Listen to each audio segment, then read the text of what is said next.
Right now, the average American is carrying $104,000 in debt. Not just student loans, not just a mortgage, credit cards, car payments, medical bills, personal loans, buy now, pay later traps. A second credit card to pay the first. And the terrifying part is this. Most people have no idea which level they're actually at. They feel behind, they feel stuck, but they don't have a map. Today, that changes because debt isn't just a number. At every level, it changes how you sleep, how you eat, who you spend time with, and what your future looks like. This is your life at every level of debt. From the bottom of the pit all the way to the other side, where debt becomes a tool, and that tool builds empires.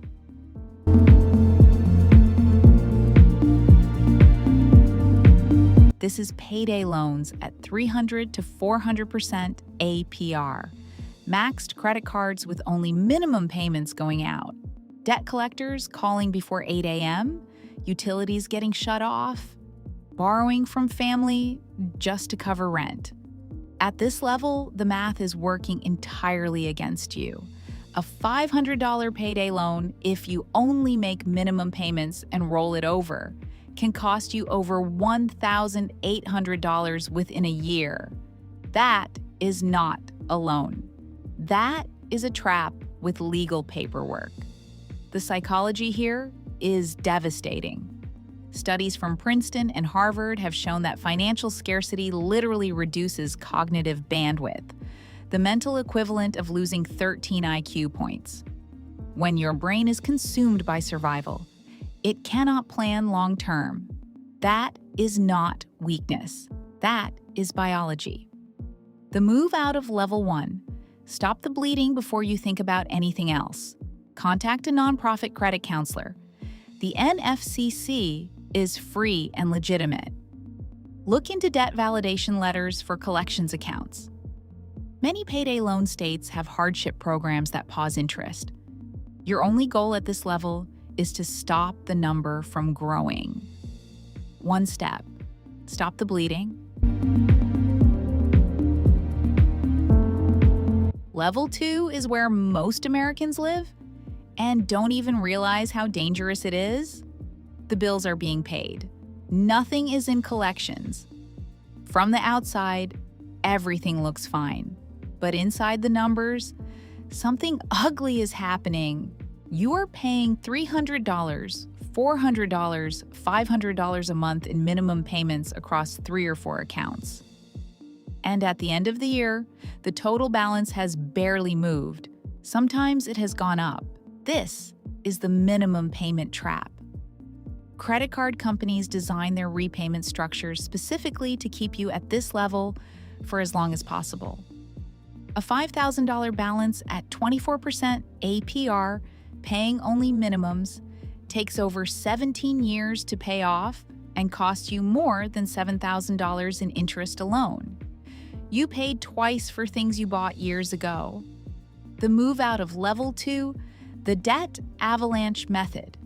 List every debt by interest rate, highest to lowest. Put every available dollar above minimums toward the highest rate debt. When it is gone, redirect that payment to the next one. You are not reducing what you owe. You are reducing the cost of what you owe. And that is the fastest legal way out of this level.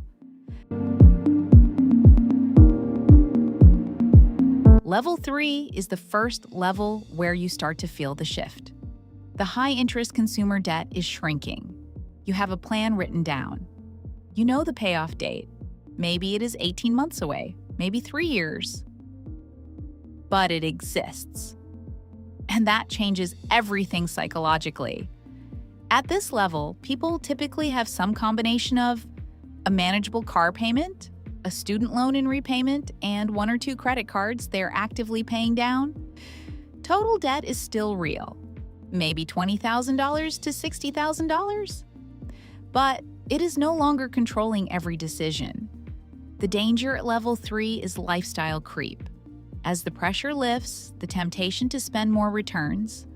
A new car, a vacation on a credit card. Just this once. These small decisions send people back to level 2 faster than anything else. The move out of level 3? Stay on the plan, ruthlessly. Automate your debt payments so they happen before you see the money. Build a $1,000 emergency fund in parallel, not to invest, just to stop new emergencies from becoming new debt.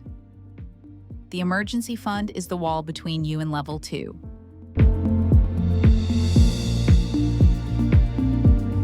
Level 4 is a milestone that fewer than 23% of Americans ever reach. Consumer debt, gone. Credit cards, car loans, personal loans, zero balances. The only debt remaining, if any, is a mortgage or a student loan with a reasonable interest rate. And the feeling of arriving here is difficult to describe to someone who hasn't experienced it. It is not just financial, it is physical. A weight that you normalize so completely that you forgot it was there, suddenly gone. But here is the critical turning point that most people miss at level 4.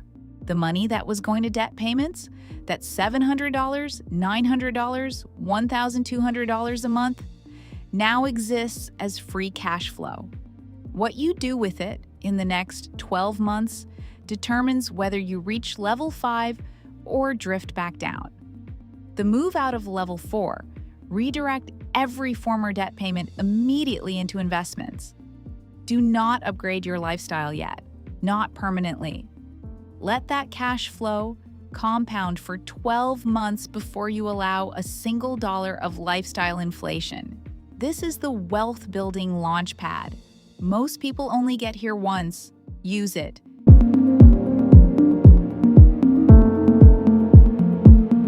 Here is where the mindset about debt completely inverts. At level 5, debt is no longer the enemy. It is a tool. Specifically, it is leverage. And leverage, used correctly, is how ordinary people build extraordinary wealth. The concept is simple. If you can borrow money at 7% and deploy it into an asset that returns 12%, you have made 5% on money that was never yours to begin with. Multiply that across $500,000 in real estate or business assets, and you are generating $25,000 a year in profit from borrowed capital. This is precisely how the wealthy use debt, not to consume, but to acquire income-producing assets. A rental property mortgage is level 5 debt. A business loan that funds equipment generating $200,000 in revenue is level 5 debt. A margin account used by a sophisticated investor to amplify returns carefully is level 5 debt. The key distinction: level 5 debt makes you money. Every dollar borrowed is attached to an asset that produces more than it costs. The move deeper into level 5. Learn the debt service coverage ratio before taking on any leverage. Your asset's income must comfortably exceed your debt payment, typically by at least 1.25 times. Never use leverage on speculative assets. Leverage amplifies both gains and losses. At this level, discipline is the only thing standing between wealth building and catastrophic loss.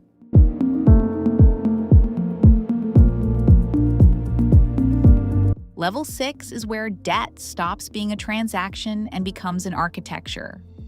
At this level, sophisticated investors and business owners structure their entire financial life around strategic debt in ways that generate wealth, reduce taxes, and protect assets simultaneously. This is the realm of the BRRRR method in real estate. Buy, rehab, rent, refinance, repeat. Where a single property's equity is recycled endlessly into new acquisitions, using the bank's money rather than your own. This is the realm of the wealthy, using margin loans against their investment portfolios to access liquidity. Paying 3 or 4% interest instead of triggering capital gains taxes by selling assets. Elon Musk, Jeff Bezos, Larry Ellison, all have used this strategy to access billions in cash without paying a dollar of income tax on it. This is the realm of business owners using SBA loans, equipment financing, and lines of credit not as a sign of financial stress, but as an intentional operating strategy that keeps their own capital free to compound elsewhere. At level 6, your net worth grows faster than your debt grows. The gap between the two, that is your real wealth number.